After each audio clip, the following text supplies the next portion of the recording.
अस्सलाम वालेकुम। मेरा नाम इंजीनियर मोहम्मद जदीब अफ़ज़ल ख़ान है और आज मैं न्यूक्लियर फ़िज़िक्स का सेकंड लेक्चर आपको बताने लगा हूँ। अच्छा, इस लेक्चर के अंदर न्यूक्लियर रिएक्टर के बारे में बात करनी थी और फिजन रिएक्शन के बारे में बात करेंगे हम लोग। अच्छा, यहाँ पे लिखा हुआ है कि डिवाइस यूज टू इनिशिएट और कंट्रोल न्यूक्लियर रिएक्शंस। अच्छा देखो, पिछले लेक्चर में मैंने आपको बताया था कि न्यूक्लियर रिएक्टर जो होगा वो उसके लिए यूज़ होता है अ, क्या कहते हैं, पिछले लेक्चर में मैंने बताया था न्यूक्लियर रिएक्टर जो है वो पावर जनरेशन के लिए, इलेक्ट्रिसिटी जनरेशन के लिए एक न्यूक्लियर पावर प्लांट के अंदर यूज़ होता है। ठीक है, लेकिन यहाँ पर लिखा हुआ है कि इनिशिएट और कंट्रोल न्यूक्लियर रिएक्शंस बोला हुआ है इन्होंने। ठीक है, इनिशिएट का मतलब होता है कि स्टार्ट करना रिएक्शन, और कंट्रोल करने का मतलब कि जब स्टार्ट हो गया तो उसके बाद उसको कंटेन करना, उसको ग्रास्प से बाहर ना होना, या उसको डिज़ायर्ड रिजल्ट्स प्रोवाइड करना उस रिएक्शन के साथ। अच्छा, अब बात ये कि कंट्रोल करना क्यों है। देखो, रिएक्शंस, न्यूक्लियर रिएक्शंस जब आप स्टार्ट करते हैं, इनिशिएट करते हैं, तो उसमें एक टर्म यूज़ होती है चेन रिएक्शंस। वो मैं आगे जाके आपको डिटेल में बताऊंगा चेन रिएक्शन होता क्या है। बट चेन रिएक्शन होता है, उसमें क्या होता है कि ना सिर्फ आपका रिएक्शन एक तो स्पीड से बढ़ता है, बल्कि जब स्पीड से एक तो इनिशिएट हो रहा होता है, स्पीड से आगे चल रहा होता है। सेकेंडली उसमें क्या होता है कि उसमें आपका वो रिएक्शन इंक्रीज करता है इन साइज। ठीक है, जैसे कि स्टार्ट में एक गया है तो आगे तीन हो जाएंगे, तीन गए तो नौ हो जाएंगे, नौ से आगे तीन से और मल्टीप्लाई 27 हो जाएंगे। इस तरह करके इंक्रीज होता रहेगा। ठीक है, तो इस तरह इंक्रीज करेगा तो साइज से भी, साइज में भी इंक्रीज होगा। अच्छा, स्पीड भी इंक्रीज हो जाएगी।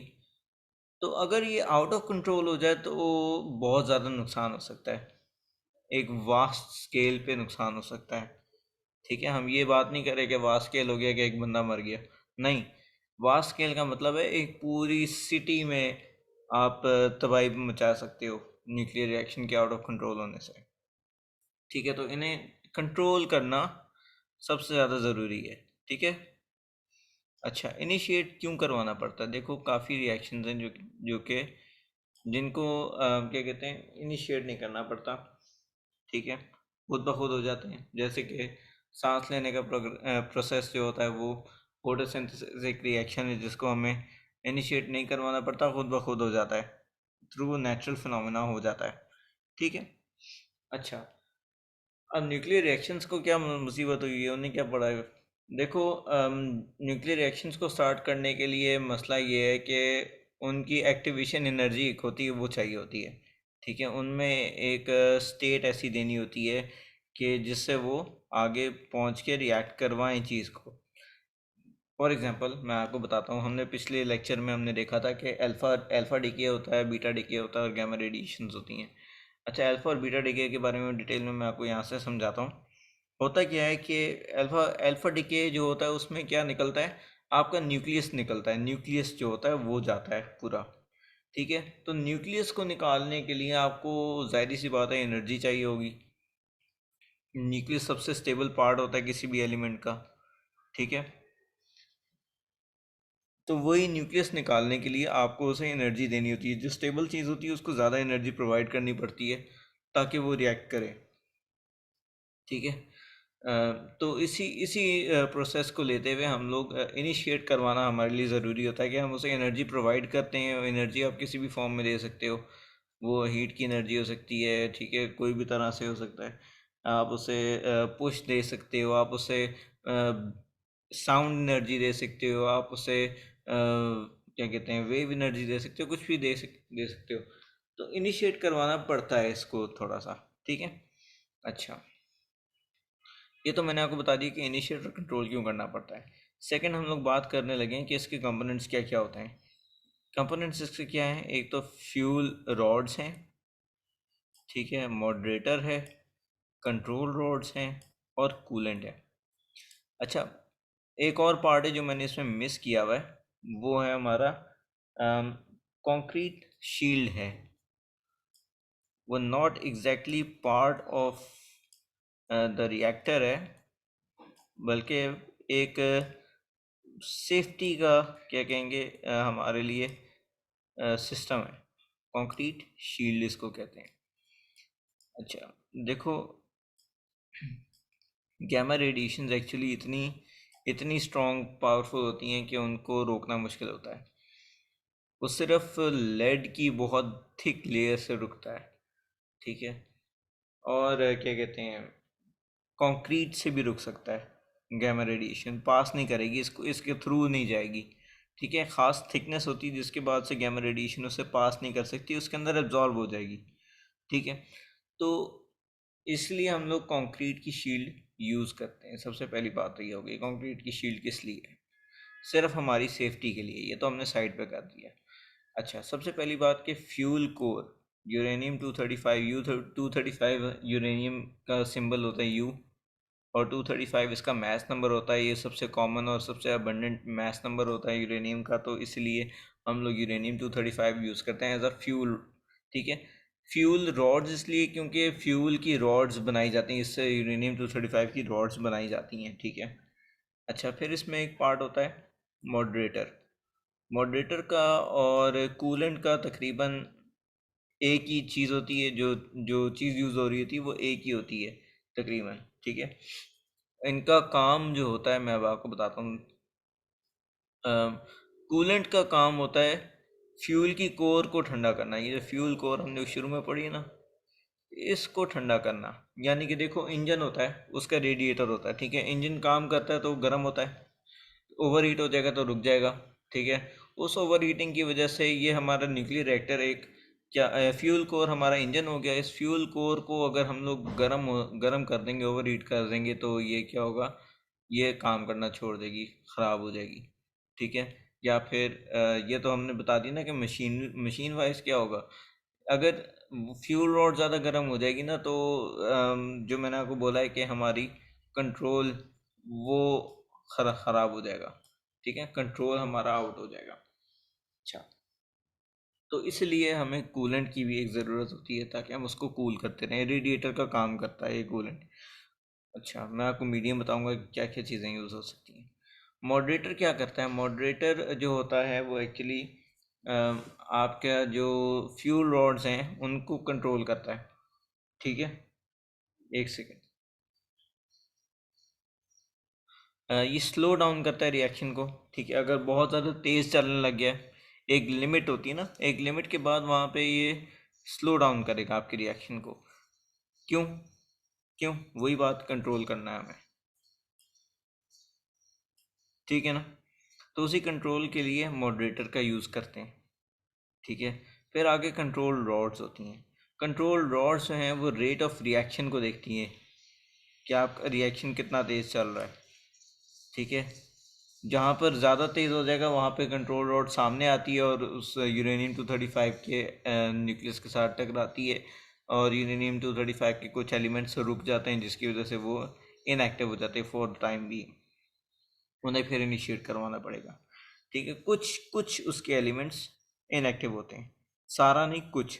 उससे रिएक्शन रुकता नहीं है, स्लो डाउन ज़रूर होता है, ठीक है। तो ये सारे हमारी चीज़ें यूज़ होती हैं। कूलेंट और मॉडरेटर के लिए एक ही एलिमेंट यूज़ करते हैं, वो होता है वाटर, ठीक है। या तो वो हैवी वाटर यूज़ होगा। हैवी वाटर होता है ड्यूट्रियम, यानी कि जिसमें ये वो वाला हाइड्रोजन का पार्टिकल है जिसके अंदर उसका मैस 2 होता है। मैस 2 होता है, हाँ, मैस 2 होता है जिसका, ठीक है। या हाइड्रोजन का वो है, हैवी वाटर कहते हैं इसको, D2O को, ठीक है। तो ये यूज़ होता है as a coolant and as a moderator, इन दोनों के लिए, ठीक है। ये हो गया न्यूक्लियर रिएक्टर। फिजन रिएक्शन क्या होता है? फिजन का मतलब एक्चुअली होता है स्प्लिट करना। एक बड़ा एटम है, इसको दो छोटे एटम्स में तोड़ देना, ठीक है, या उससे ज़्यादा पार्ट्स में तोड़ देना, इसको कहते हैं फिजन, ठीक है। अच्छा, अब फिजन होती क्या है, होती कैसे है, ठीक है। Like occurs when neutron slams into larger atom। अब एक छोटा न्यूट्रॉन है, बल्कि मैं नीचे बनाता हूँ, यहाँ पे बना देता हूँ, जगह ज़्यादा है यहाँ पे। एक न्यूट्रॉन है, बहुत हाई स्पीड के साथ जाएगा, हाई स्पीड के साथ जाएगा और जाके एक बड़े एटम के न्यूक्लियस पे टकराएगा। ठीक है, टकराएगा। अब ये एटम जो है, ये वाला ये स्टेबल है। ये क्या है? स्टेबल। स्टेबल है यानी कि इसकी एनर्जी का level as compare to the neutron low है। ठीक, क्या होगा? ये स्टेबल है और इसमें जो नंबर ऑफ पार्टिकल्स और जो नंबर ऑफ इसके न्यूट्रॉन और प्रोटॉन चाहिए होते हैं, उसके मुताबिक ये बिल्कुल सही है, स्टेबल है। अब क्या होगा कि हाई स्पीड न्यूट्रॉन जाके इसमें टकराएगा, टकरा के इसमें ऐड होने की कोशिश करेगा। ऐड होने की कोशिश करेगा तो न्यूक्लियस क्या हो जाएगा? ये अनस्टेबल हो जाएगा। जब ये अनस्टेबल होगा, यहाँ पे इसमें ऐड कर देते हैं, छोटा न्यूट्रॉन ये ऐड करने की कोशिश कर रहा है अपने आप को। अब ये हो गया है अनस्टेबल। ठीक है, अच्छा, जब ये अनस्टेबल हो गया तो क्या होगा? ये दो पार्ट्स में ब्रेक करेगा। ठीक है, दो पार्ट्स में ब्रेक करेगा और साथ में 3 न्यूट्रॉन्स निकालेगा अपने अंदर से। ठीक है, अब ये एक छोटा पार्टिकल बन गया और एक ये छोटा पार्टिकल बन गया। अच्छा, एक क्वालिटी इसकी मैं आपको बता देता हूँ ब्रेक करने पे क्या होता है। इन दोनों का जो सम आप ऐड करोगे ना, इन दोनों का, वो कम आएगा इस एक से, इस एक न्यूक्लियस से कम आएगा इन दोनों का सम मैस का। ठीक है, क्यों? रीज़न उसका क्या है? उसका रीज़न ये 3 जो न्यूट्रॉन इसमें से निकल रहे हैं, ये प्लस जो हाई एनर्जी रिलीज हो रही है इनके ब्रेक होने पे। हाई एनर्जी क्यों रिलीज हो रही है? मैंने यहाँ पर आखिरी पॉइंट एक लिखा हुआ है, आइंस्टाइन की इक्वेशन लिखी हुई है। आइंस्टाइन की कौन सी इक्वेशन है? E equals to M C square. यानी कि आइंस्टाइन की इक्वेशन ये है, कहता है कि आइंस्टाइन कहता है कि जब आपका मैथ में थोड़ा सा भी चेंज आएगा ना, थोड़ा सा भी चेंज आएगा, तो उससे जो एनर्जी प्रोड्यूस होगी मैथ में, जो चेंज आएगा उससे जो एनर्जी प्रोड्यूस होगी दैट विल बी ट्रमेंडस, बहुत ज़्यादा होगी। ठीक है, तभी न्यूक्लियर फिजिक्स में यही होता है कि जो भी फिजन रिएक्शन या फ्यूजन रिएक्शन, जो भी रिएक्शन क्रिएट होता है उसमें मैथ का चेंज आता है। मैथ का चेंज आता है तो उससे huge amounts of energy create होती हैं। ठीक है ना? मैथ्स का चेंज मैंने अभी आप लोगों को बताया कैसे चेंज होता है। ये यहाँ पे ये दो छोटे एलिमेंट्स हैं, दो छोटे इसके स्टूडेंट यानी कि चिल्ड्रन एटम्स बन जाएंगे, डॉटर एटम्स बन जाएंगे। ठीक है, और ये एक पेरेंट एटम था जो ब्रेक हुआ था। इसका मैस कंपेयर टू इन दोनों के सम का मैस जो है वो ज़्यादा है इस वाले का। जो पेरेंट एटम है उसका mass compare to the daughter elements के मैस का सम वो ज़्यादा है। ठीक है, ज़्यादा होने की वजह से ज़्यादा है तो उससे उससे वो क्यों ज़्यादा है? क्योंकि उन दो के अंदर से 3 न्यूट्रॉन और निकले थे। वो 3 न्यूट्रॉन निकलने का मतलब क्या हुआ? मैस के अंदर एक चेंज आया। मैस के अंदर चेंज आने का मतलब क्या हुआ? एक release in energy I.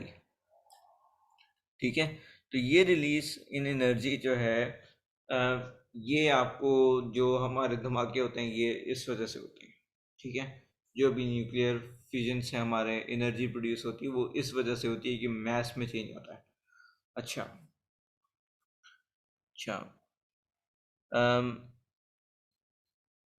larger atom excites and splits into two smaller atoms, more neutrons emit, starts with fission chain reaction। अच्छा, क्या होता है कि larger atom excites and splits into two smaller atoms, ये अभी ये वाला प्रोसेस मैंने भी आपको बता दिया, ये वही है। मोर न्यूट्रॉन्स इमिट, यानी कि न्यूट्रॉन्स इसमें से निकलते हैं, ये 3 न्यूट्रॉन्स आगे जाके 3 अपने अपने अलग अलग एलिमेंट के अंदर जाके, अलग अलग एटम के अंदर जाके टकराते हैं।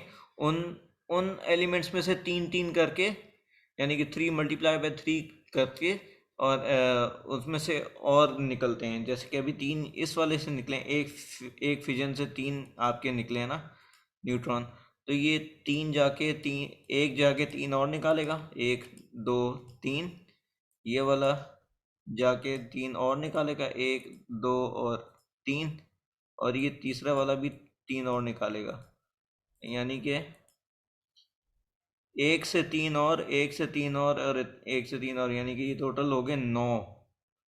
इसी तरह आगे जाके ये और निकालेंगे, ये हर एक एलिमेंट तीन तीन और करके निकालेंगे, हर न्यूट्रॉन। इस तो मतलब कहने का मतलब है कि ये इससे एक फिजन का चेन रिएक्शन स्टार्ट हो जाएगा, यानी कि ये आगे निकालता रहेगा, और एलिमेंट्स निकलेंगे, और एलिमेंट्स निकलेंगे, और एनर्जी क्रिएशन होगी, और एनर्जी क्रिएशन होगी, तो एक टाइम आएगा वो आउट ऑफ कंट्रोल हो जाएगी। ठीक है, तो उसी को कंट्रोल में लाने के लिए हम लोग एक न्यूक्लियर रिएक्टर का इस्तेमाल करते हैं। ठीक है, और स्टार्टिंग कहाँ से हो रही है, इनिशिएशन कहाँ से हो रही है, कि इस न्यूट्रॉन को आपने पहले हाई स्पीड से फेंका एक न्यूक्लियस के अंदर, एटम के न्यूक्लियस पे। ठीक है, tremendous amounts of energy released. ठीक, ये आज का फिजन का ख़त्म होता है। यहाँ पे हम एंड करते हैं लेक्चर अपना, और आगे मैं आपको नेक्स्ट उस लेक्चर में बताऊंगा। कोई आपको मसला हो, कोई क्वेश्चंस हो, तो आप मेरे से कमेंट्स में पता कर सकते हैं।